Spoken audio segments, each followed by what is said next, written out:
Margaret Whitmore stirred her tea slowly, watching the steam curl into the air as sunlight filtered through the lace curtains of her small kitchen.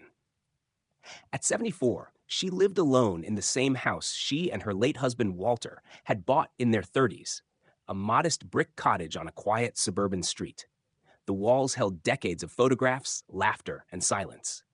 And now, at this point in life, Margaret found herself reflecting more often than she used to, especially about things no one ever talked about. Life without sex, she said aloud one morning, her voice startling in the empty room.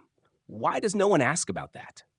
When Walter passed away from a heart attack at 62, their physical intimacy had already become less frequent. Not non-existent, but different, softer, slower, more about comfort than urgency.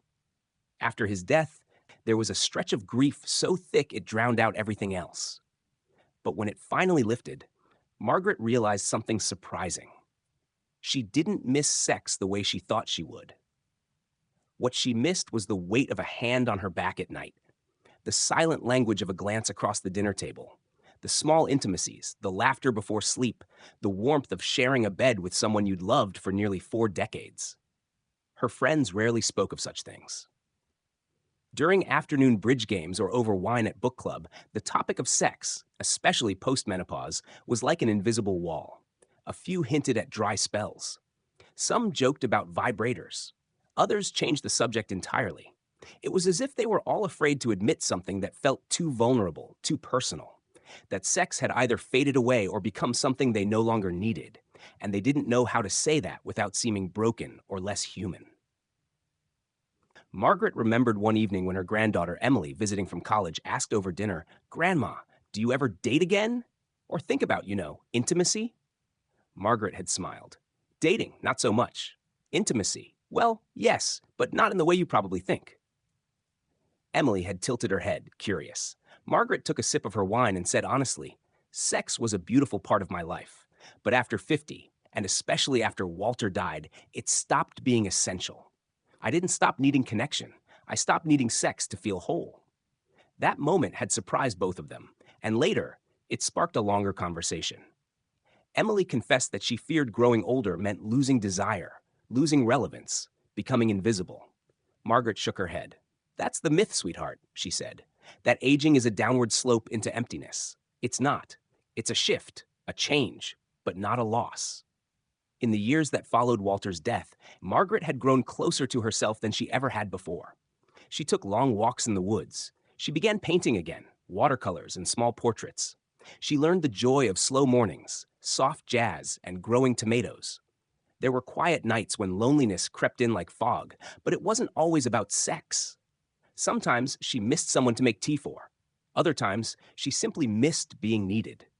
There were a few times she'd met someone, another widow at a friend's dinner party, or a kind gentleman at the community center. They'd gone for coffee, shared stories, but nothing sparked in the way it once did. And she didn't feel incomplete for that. The truth Margaret had discovered, one she wished more women could say out loud, was that a fulfilling life didn't require a partner in bed. What mattered more in this stage of life was companionship, laughter, trust, and above all, inner peace. There had been a phase, shortly after turning 60, when she worried she had lost something. A part of her had expected to feel broken, as though she had let herself become cold or repressed. But then she realized her desire hadn't vanished. It had simply evolved. She no longer needed sex to feel close to someone. A shared memory, a slow dance at a wedding, the way sunlight touched a loved one's cheek. These moments could be more intimate than anything else. And still, on occasion, she did think about her body. She missed the way it had once responded with ease, the confidence she'd felt in her skin when she was younger. But she also found comfort in how much her body had carried her through. She respected it now, in a way she hadn't when she was 25. Her doctor, a woman in her 40s, once asked gently during a routine checkup, "Are you still sexually active, Margaret?" Margaret had laughed. "Define active." They both chuckled, and the doctor said, "There's no right answer, just what makes you feel good." That sentence had stayed with her. Margaret had learned that you don't need to be sexually active to be sexually whole. That desire didn't always need to be acted on. That the body could hum quietly rather than burn. And that was okay. She started writing about it, not in a journal, but in letters she never sent, thoughts about aging, love, and longing. She'd begun attending a monthly women's circle at the local library where older women shared personal stories.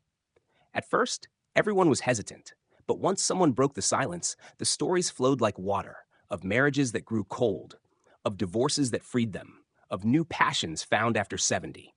Some women spoke of new lovers. Others spoke of no interest in sex at all, and all of it was valid. Margaret found it deeply liberating. One woman, Jean, had been celibate for 15 years and said with no shame, "I've had more love in friendships than I ever had in bed." Another, Ruth, had taken up tango at 68 and found that her sensuality returned, not in sex, but in movement, in touch, in feeling alive again. Margaret smiled at these stories, knowing they mirrored parts of her own. And so, when her granddaughter Emily called one day, asking if she could quote Margaret for a college project on aging and intimacy, Margaret said yes. "What do you want people to know?" Emily asked. Margaret thought for a long time before replying. "Tell them this," she said. "Not having sex doesn't mean you've lost something. It means you're listening to what your body and heart need now. And those needs might be different, but they are still rich, still worthy, still yours." Emily was quiet on the other end, then said softly, "Thank you, Grandma." Margaret hung up the phone, poured herself another cup of tea, and smiled.